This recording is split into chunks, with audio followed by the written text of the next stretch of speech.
Assalamualaikum warahmatullahi wabarakatuh. Hello everyone, let me introduce myself. My name is Dwiki Satria Gunawan, number NPM 2441103. I am from class management 24C.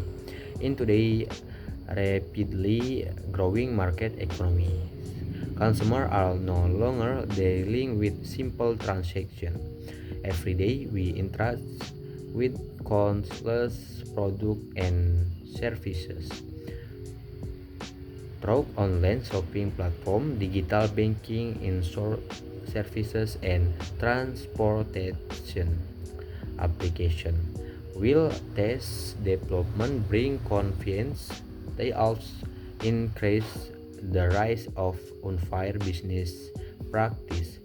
Expert food sold at disorder prices, counterfeit medicines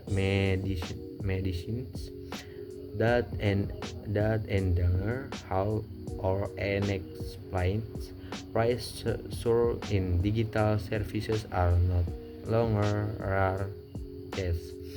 This reality shows that customers are often in a weaker position position compared to business actor. This reform consumer protection is not mere a legal concept but a crucial necessity to ensure fairness, safety, and trust in economic transaction. Through this decision, we will explore the definition, principles, rights, and obligations, as well as dispute resolution mechanism in consumer protection so that consumer become more aware and business actor more responsible. Mengapa topik ini begitu penting di Indonesia saat ini? Bayangkan saja, setiap hari kita sebagai konsumen berhadapan dengan ribuan produk dan jasa dari belanja online di e-commerce hingga layanan bank atau asuransi.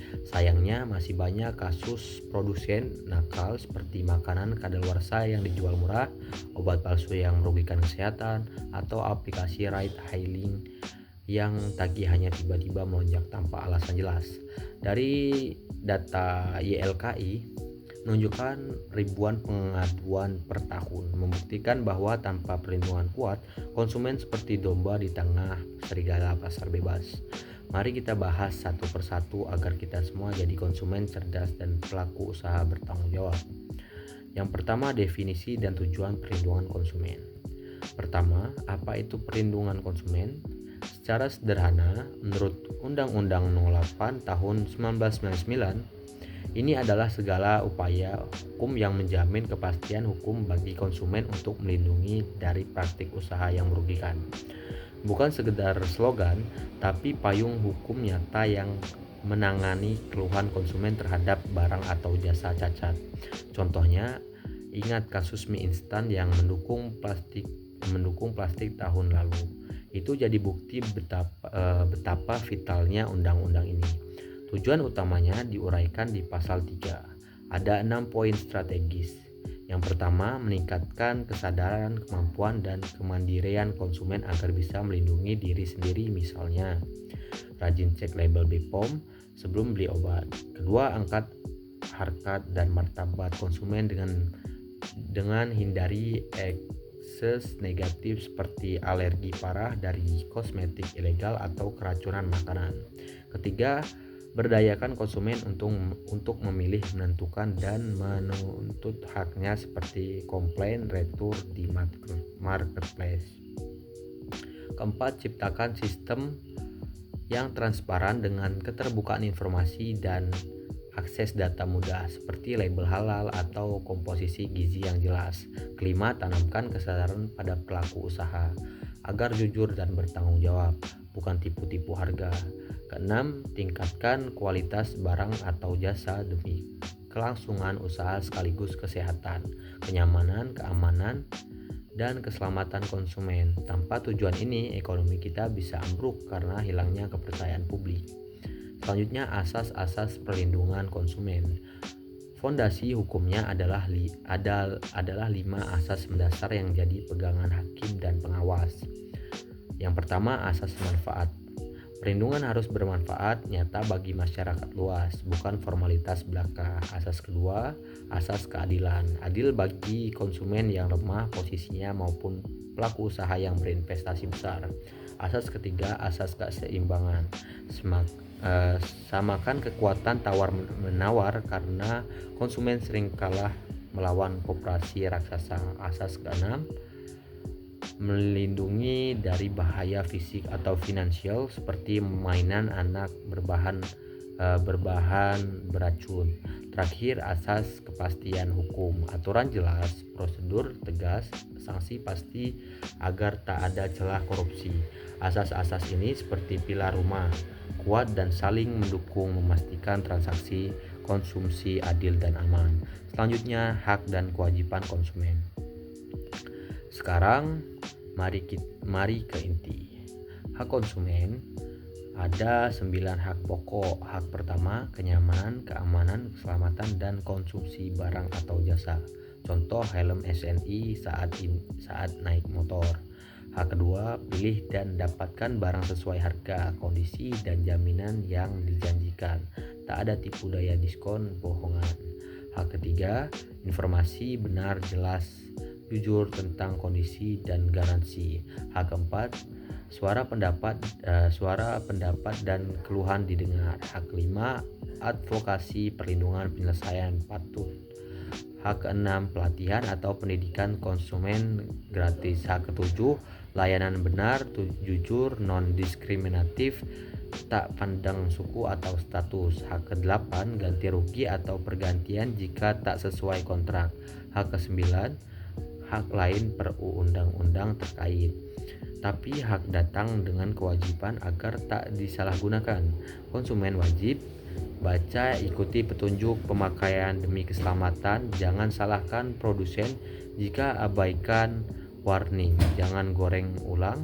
Beretikat baik dalam transaksi dan bayar sesuai kesepakatan. Ikuti proses hukum penyelesaian yang patut. Bayangkan jika semua taat, pasar jadi harmonis. Hak dan kewajiban selanjutnya, hak dan kewajiban pelaku usaha. Pelaku usaha, produsen, distributor, retail juga punya hak keseimbangan. Terima pembayaran sesuai kesepakatan, perlindungan hukum dari konsumen nakal seperti klaim palsu, bela diri dalam sengketa, pulihkan nama baik jika terbukti tak bersalah. Plus hak undang-undang lain. Ini cegah pembalasan berlebihan dari konsumen. Kewajibannya lebih tegas, beretikat baik sepenuhnya, beri info jujur plus penjelasan pakai atau perbaiki pemeliharaannya. Layani tanpa diskriminasi.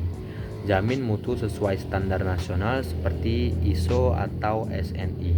Izinkan uji coba atau garansi, beri ganti rugi jika gagal. Contoh, toko elektronik wajib servis gratis dalam garansi, bukan lempar tanggung jawab. Ini dorong usaha berkualitas tinggi untuk jangka panjang. Selanjutnya, penyelesaian sengketa konsumen. Terakhir, jika konflik muncul, Pasal 45 Undang-Undang beri 2 jalur, lembaga mediasi atau arbitrase non litigasi, atau cepat murah. Pengadilan umum. Daftar lembaga spesifik: 1. BMAI Asuransi, Menara Duta Jakarta, BMAI or ID. 2. BAPMI Pasar Modal Bursa Efek Sudirman. 3. BMDP Dana Pensiun. 4. LAPSPI Perbankan Lapsi ORG. 5. BAMPPI Pinjaman BAM PPI ORG. 6. BMPPI Pembiayaan BMPPI KOM. Pilih mediasi dulu untuk win-win. In conclusion, customer protection play a vital role in maintaining balance and justice within Indonesia economies system. Strong legal safeguard as regulated under law no 8 1999 of 1999 are essential to protect consumer from harmful business practice while also ensuring fair treatment for business actor. By understanding customer right and obligation as well as the responsibilities of business actor, society can create a healthier and more trustworthy market environment. Moreover, effective dispute resolution mechanisms provide a peaceful and efficient way to resolve conflicts without damaging economic stability. Ultimately, consumer protection is not about opposing business but about fostering mutual trust, accountability, and sustainability. An informed customer and a responsible business sector are key pillar for a strong and resilient national economies. Terima kasih atas perhatiannya. Saya akhiri. Wassalamualaikum warahmatullahi wabarakatuh.